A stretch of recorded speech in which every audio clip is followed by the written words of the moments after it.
গল্পের শুরুতে একদল ইনকাম ট্যাক্স অফিসারদেরকে দেখানো হয় যারা কিনা একটি বাড়িতে ইনকাম ট্যাক্স না দেওয়ার কারণে অভিযান পরিচালনা করার জন্য যাইতেছিল।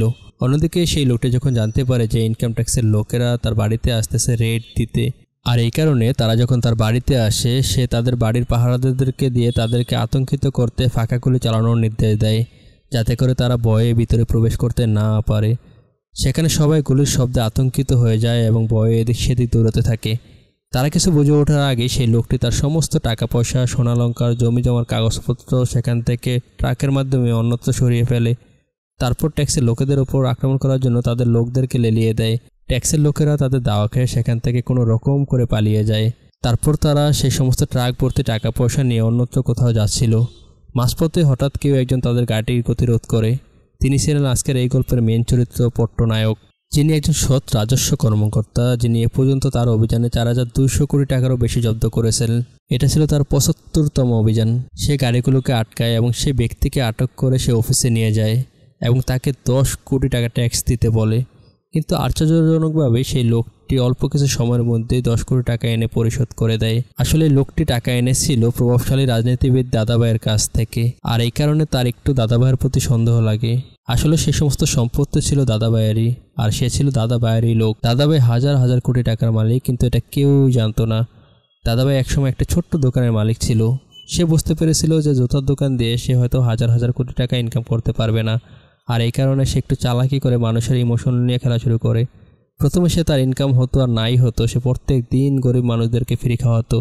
এভাবে করে সে দিনের পর দিন খাওয়াতে শুরু করে এবং মানুষও আস্তে আস্তে বাড়তে থাকে এবং একটা সময় পরে সে তার দোকান বিক্রি করেও মানুষকে খাওয়াতে থাকে। যখন মানুষ জানতে পারে যে দাদাভাই তাদের জন্য দোকান বিক্রি করেও তাদের পাশে ছিল, আর এই কারণে তারা তাদেরকে রাজনীতিতে দেখতে চায়, কিন্তু সে সময় তার কাছে টাকা পয়সা না থাকলেও সব মানুষ তার পক্ষে ছিল। তারা ভাবতো দাদাভাই তাদের জন্য সব করতে পারে, তাই তারা দাদাভাইকে ভোটে দাঁড়াতে বলে। দাদাভাই নমিনেশন চাইতে গেলে সেরা জুতা দেখে মুখ্যমন্ত্রী তাকে অপমান করে অফিস থেকে বের করে দেয়। অন্যদিকে দাদাভাইয়ের বিপুল লোকসংখ্যা আর জনপ্রিয়তা থাকার কারণে সে বিপুল ভোটে বিজয়ী হয়। তারপরে সে গোপনে 2 নম্বরে কাজ করে হাজার হাজার কোটি টাকার মালিক হয়ে যায়। সে তার নামে কোনো কিছুই করতো না, সে বিভিন্ন প্রতিষ্ঠান এবং কিছু বিশ্বস্ত মানুষদের নামে জমিজমা কিনে রাখতো। সে ব্যাংকে কোনো টাকা না রেখে নগদ অর্থ এবং স্বর্ণালঙ্কার নিজের কাছে লুকিয়ে রাখতো, যাতে করে মানুষ জানতে পারে যে সে তার জন্য কিছুই করেনি। অন্যদিকে পট্টনায়ক রাস্তা দিয়ে যাওয়ার সময় সেখানে রাস্তার চারপাশে দাদাভাইয়ের ছবি দিয়ে বিশাল বিলবোর্ড টাঙানো আছে। তাছাড়া তার নামে বিশাল আকৃতির রিসোর্ট, হোটেল, ফাউন্ডেশন এবং কি মানুষকে আবেগ নিয়ে খেলার জন্য সে মন্দিরও বানিয়ে দিয়েছে, যাতে করে মানুষ তাকে দেবতা মনে করে। কিন্তু পট্টনায়ক বুঝতে পারে তার 2 নম্বরে কালো টাকা আছে, আর এই কারণে পট্টনায়ক সে একাই দাদাভাইয়ের সম্পত্তির কাউকে না জানিয়ে তদন্ত শুরু করতে থাকে। প্রথমে সে তার ফাউন্ডেশনে যায়, যেখানে সামনে একটি ভাস্কর্য ছিল, সেখানে পুরোটাই স্বর্ণের ছিল। আর বাড়ির সামনে সে একটি ক্ষেত দেখতে পায়। সেই ক্ষেতের নিচে স্বর্ণালঙ্কার টাকা পয়সা বক্সে রেখে মাটিতে লুকিয়ে রাখতো, যাতে করে কেউ না জানতে পারে। আর এই সমস্ত ঘটনা জানার পরে সে ট্যাক্স ফাঁকি দেওয়ার জন্য তার অফিসারকে মামলা করতে বলে। কিন্তু সবাই জানে দাদাভাই অনেক ভালো মানুষ, তার বিরুদ্ধে কোনো অভিযোগও কেউ করেনি, বরং তার এলাকার মানুষ তার জন্য জীবন দিতেও রাজি। তাই সেখানে সে অভিযান পরিচালনা করতে নিষেধ করে। কিন্তু সে কারো কথা না শুনে সে তার লোকদেরকে নিয়ে অভিযান পরিচালনা করতে যায় এবং সে তার বাড়িতে গিয়ে সমস্ত জায়গায় তন্ন তন্ন করে খুঁজতে থাকে, কিন্তু তারা কোথাও কোনো কিছুই খুঁজে পায়নি। এমনকি সেই ক্ষেতে যেখানে সে বক্সগুলো লুকিয়ে রেখেছিলেন সেখানেও তারা মাটি খুঁড়ে কিছুই পায়নি। তাছাড়া তার বিশাল হোটেল এবং রিসোর্টে যায়, কিন্তু সেখানে সবাই হতাশ হয়ে খুঁজে সবার কণ্ঠে একটি ধ্বনি ছিল যে কেউ কোনো কিছু খুঁজে পায়নি। তারপর সে সবাইকে নিয়ে চলে যায় তার ফাউন্ডেশনে, যে স্তম্ভটির কাছে যেটি সোনা আবৃত ছিল। তারপর সে একটি লোককে এটি সোনা কিনা এটা যাচাই করার জন্য পরীক্ষা করতে বলে, কিন্তু সেই লোকটি যখন এটা যাচাই করে তখন সে বলে না, এটা পুরোটাই ছিল পিতলের। আর এটা দেখার পর সে একেবারেই রেগে মেগে আগুন হয়ে যায়। আসলে ট্যাক্স অফিসারের একটি মেয়ে যে কিনা তাকে সমস্ত গোপন কথা আগেই বলে দিয়েছিল, যার কারণে সে সমস্ত জিনিস আগেভাগে সরিয়ে নিয়ে গেছিল। অন্যদিকে দাদাভাইয়ের নামে এত বড় মিথ্যা মামলা গ্রামবাসী তাদের উপর একবারে চড়াও হয়, কারণ তারা মানতে পারেনি যে দাদাভাই এই সমস্ত 2 নম্বরই কাজের সাথে জড়িত আছে, কারণ তারা দাদাভাইকে কোনো সময় এই সমস্ত কাজের সাথে জড়িত থাকতে দেখেনি। আর এই কারণে তারা সবাই সেই ট্যাক্স অফিসারের উপর চড়াও হতে থাকে এবং সবাইকে মারতে থাকে। অন্যদিকে দাদাভাই তাদের হাত থেকে কোনো রকম করে তাদেরকে উদ্ধার করে সেখান থেকে তাদের কাছে পাঠিয়ে দেয়। অন্যদিকে তার বস যখন এই সমস্ত ঘটনা জানতে পারে যে সে তার কথা না শুনে একাই রেড দিতে গেছে সেখানে, আর এই কারণে তাকে কিছুদিনের জন্য চাকরি থেকে অব্যাহতি দিয়ে দেয়। তারপর পট্টনায়কের চাকরি চলে যাওয়াতে সে সারাক্ষণ মন খারাপ করে বসে থাকতো, কিন্তু সে জানতো যে তার 2 নম্বরে টাকা আছে, আর যে করে হোক সে এই টাকার রহস্য উদ্ঘাটন করবে আর তার আসল চেহারা সবার কাছে ফাঁস করে দিবে। অন্যদিকে তাকে তাড়িয়ে দাদাভাই ও তার লোকের অনেক বেশি খুশি হয়ে যায়, কিন্তু পট্টনায়কও ছাড়ার পাত্র নয়। সে তার বিরুদ্ধে কোনো দুর্নীতির প্রমাণ আছে কিনা এটা দেখার জন্য সে দিন রাত পরিশ্রম করতে থাকে এবং বিভিন্ন ডকুমেন্টস সে এক এক করে খুঁজতে থাকে। হঠাৎ করে একটি পেপারের কাগজে সে জমি দখলের মামলার একটি নথি দেখতে পায়। এখন সেখানে একজন আইনজীবীর নামও ছিল যে কিনা সেই লোকটির পক্ষে ছিল। সেই মামলাটি চলাকালীন কিছুদিনের ভিতরে সেই লোকটি মারা যায়, আর এই কারণে পট্টনায়ক সে আবারও সেই রহস্য উদ্ঘাটনের জন্য সেই গ্রামে যায় এবং সেখানে গিয়ে সেই লোকটির সাথে কথা বলে, যিনি এই সমস্ত জিনিস জানে। লোকটি তাকে সমস্ত ঘটনা খুলে বলে এবং সে বলে সে তার কোনো উপকারই করতে পারবে না, কিন্তু একজন আইনজীবী আছে যে কিনা তাকে চাইলে উপকার করতে পারে। তারপরে সে আইনজীবীকে ফোন দিলে সে তাকে পুরনো সেই ডকুমেন্টস তাকে দিয়ে দেয় এবং সেখানে কিছু মেয়েদের নামও দেখতে পায়। আর সে সেই সমস্ত মেয়েদেরকে দাদাভাই সম্পর্কে জিজ্ঞাসা করলো, তারা ভয়ে তাদের কথা না বলে তাকে এড়িয়ে চলে যায়। আসলে দাদাভাই গরিব করে মেয়েদেরকে একটা রুমে নিয়ে দূর করে দর্শন করত এবং সেগুলো ভিডিও করে রাখতো এবং তাদেরকে চাকরি দিত এবং তাদের নামে জায়গা যেমন করে রাখতো। তারা যদি কোনোদিন উল্টাপাল্টা করতো তাহলে তাদেরকে মেরে ফেলতো, তাই এই বয়ে কেউ কোনো কথাও বলতো না।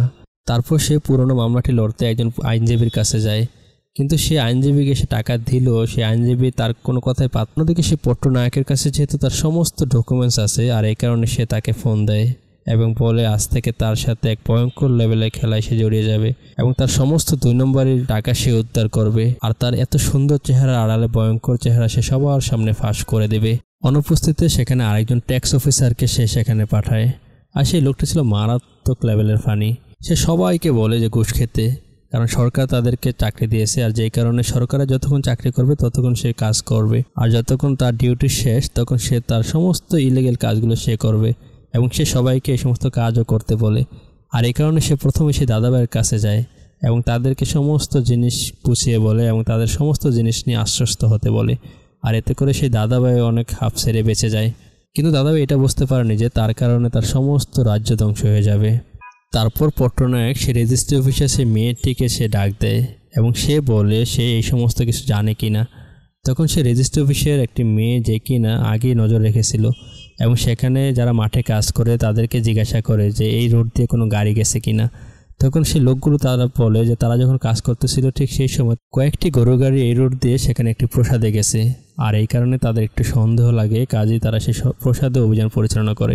পট্টনায়ক যে কিনা বলে সে অফিসারের সাথে কথা বলতে, তখন সে মেয়েটি অফিসারের সাথে কথা বলে এবং অফিসারকে বলে তাকে 50-50 ভাগ দিতে, তাহলেই তাকে একটি গোপন কথা বলবে। তখন অফিসার রাজি হয়ে যায় এবং সে বলে যে সেই বাড়িতে প্রায় কয়েক হাজার কোটি টাকার সম্পদ সেখানে আছে, আর এই কারণে অফিসার খুশি হয়ে যায় এবং পরদিন সকালে সেখানে রেড দেয়।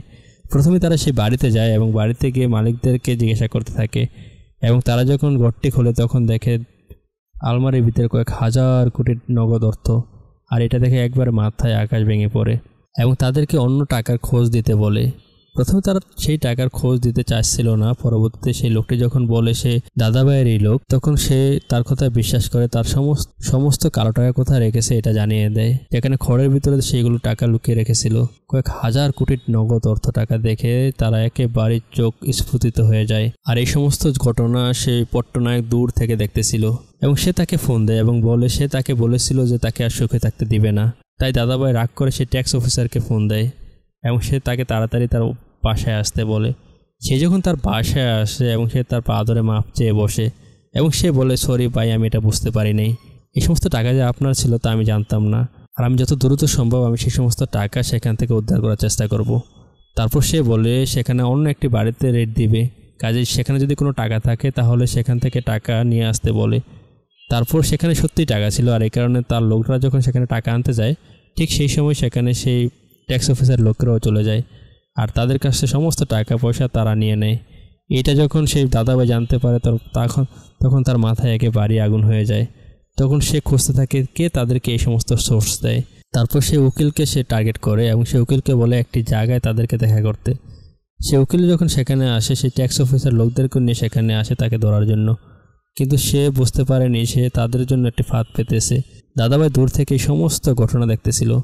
তারপর তারা যখন সেখান থেকে চলে যায় ঠিক সেই সময় দাদাভাই সেই লোকটিকে একটা নির্জন জায়গায় ডেকে এনে তাকে ব্যাপকভাবে মারতে শুরু করে। তারপর সে একজন আইনজীবীকে ধরে যে কিনা তার বিপক্ষে ছিল এবং তাকে অনেক টাকার অফার করে। আর এটা দেখার পরে সে আইনজীবীর চোখ কপালে উঠে যায় এবং সে তার হয়ে কাজ করার জন্য রাজি হয়ে যায়। তারপর আদালতে তাকে তুললে সে আইনজীবী তাকে নিয়ে সুনাম করতে থাকে। আর এতে করে দাদাভাই অনেক বেশি খুশি হয়ে যায় এবং একটা সময় পরে সে আইনজীবী তাকে সেই কল রেকর্ড পাস করে দেয়।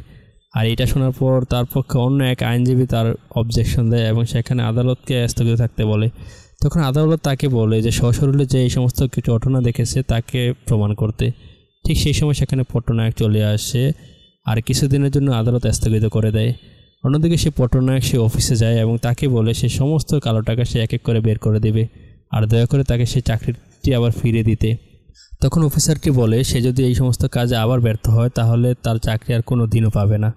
তখন সে এই কথাতেই রাজি হয়ে যায়। তার পরদিন সে অফিসে চলে যায় আর অফিসের অন্য সব কলিগরা তাকে দেখে একেবারে আকাশ ভেঙে পড়ে। অন্যদিকে পট্টনায়ক সে বুঝতে পেরেছিল সে সমস্ত টাকা কোথায় রেখেছে আর এই কারণে প্রথমেই তার সেই বিলাসবহুল হোটেলে অভিযান পরিচালনা করে। আর সেখানে গিয়ে যারা যা দেখে তারা কখনো কল্পনাও করেনি। সেখানে প্রত্যেকটি পানির বেসিং তা ছিল স্বর্ণের আড়লে তৈরি করা। আর এটা দেখে তাদের চোখ একেবারেই কপালে উঠে যায় এবং সেখানে একটি লকারে সেখানে টাকা আর টাকা, যা দেখে তাদের মাথায় একেবারেই গরম হয়ে যায়। অন্যদিকে এই সমস্ত ঘটনা যখন দাদাভাই জানতে পারে সে সাথে সাথে সেখানে আসার প্ল্যানিং করে এবং সে তাদের লোক জড়ো করে সেখানে চলে আসে এবং সে তাদেরকে ইশারা দিয়ে বলে যে কোনোভাবেই হোক তারা যেন সেখান থেকে পালিয়ে যেতে না পারে। তারপর সে যখন তার হোটেলে আসে ঠিক সেই সময় চারদিক দিয়ে সেই সমস্ত লোকজন তাদেরকে ঘিরে ফেলে। তারপরে দাদাভাই তাদেরকে ইশারা দিয়ে সে সমস্ত জিনিস ভাঙাচুরি করতে বলে। তখন তার উপর ক্ষিপ্ত হয়ে সমস্ত মানুষ সেখানে ভাঙাচুরি শুরু করতে থাকে। অন্যদিকে পট্টনায়ক সে তার পরিস্থিতি বাইরে যাওয়াতে সে পুলিশ অফিসারদেরকে ফোন দেয়, কিন্তু পরিস্থিতি এতটাই খারাপ যে কোনোভাবেই পুলিশ অফিসার সেখানে আসতে পারবে না। তাই যে করে ভাবেই হোক তাদেরকে সেখানে সামলে থাকতে বলে। অন্যদিকে সেই লোকেরা সমস্ত পুলিশের গাড়ি ভেঙে সমস্ত পুলিশকে মারধর করে তারা এক এক করে ভিতরে প্রবেশ করতেছিল। অন্যদিকে পট্টনায়ক সে কোনো উপায় না দেখে সে একটি কাজ ভেঙে ফেলে এবং সেখান দিয়ে টাকা এক এক করে উড়াতে বলে। সমস্ত টাকা যখন সেখান দিয়ে উড়াতে থাকে সবাই সে হোটেলে দেখে তাদেরকে না মেরে টাকার প্রতি আকর্ষিত হয়ে যায় এবং সবাই টাকার খুঁজতে থাকে। আর এই সমস্ত ঘটনা যখন দাদাভাই দেখতে পায় তখন সে একেবারে হা করে থাকে। অন্যদিকে তার সুইমিং পুলে সেই স্মৃতিস্তম্ভটি ছিল যেটি পুরোটি স্বর্ণে মোড়ানো ছিল। তারপর সবাই যখন টাকা কুড়াতে ব্যস্ত তারা তাদের কাজ করে সেখান থেকে চলে আসে আর সেখানেও হাজার হাজার পুলিশ চলে আসে আর সেই দাদাভাই এভাবে করে ধরা পড়ে যায়।